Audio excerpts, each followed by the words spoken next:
Hello guys, welcome back on my YouTube channel SK Calisthenics. So in this video, I'm gonna show you how to do the full planche from the very beginning. What are the proper techniques in training for the planche? So if you want to learn the planche, then stay with me in this video till the very end. So before moving on to the training, let me tell you what is planche. The planche is an isometric calisthenic skill and can be executed on various surfaces such as parallel floor or rings. It required tremendous upper body strength, body control and wrist development.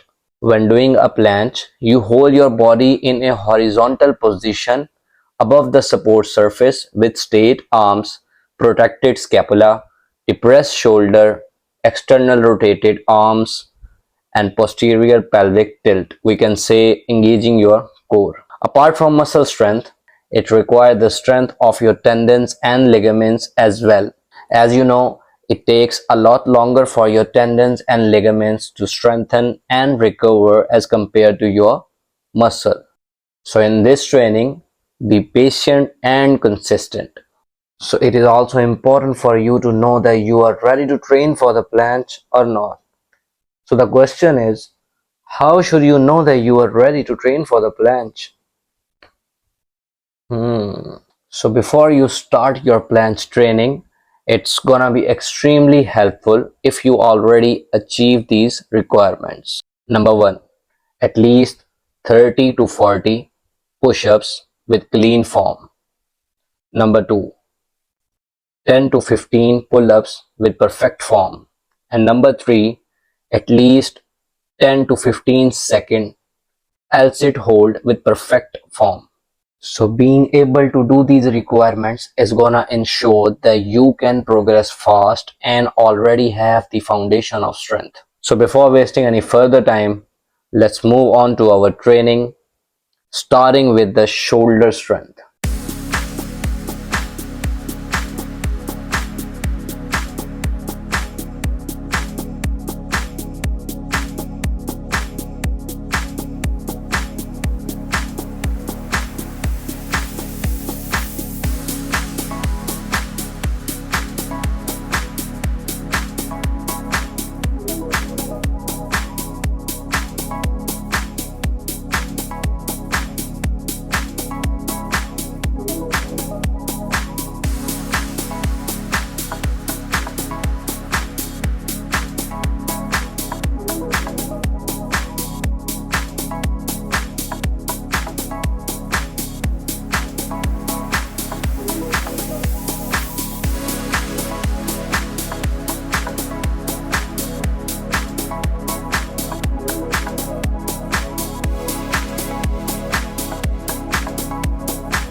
So I hope you enjoyed the video a lot and it proves to be very helpful for you in your planche journey. We'll see you in the next video. Goodbye, take care.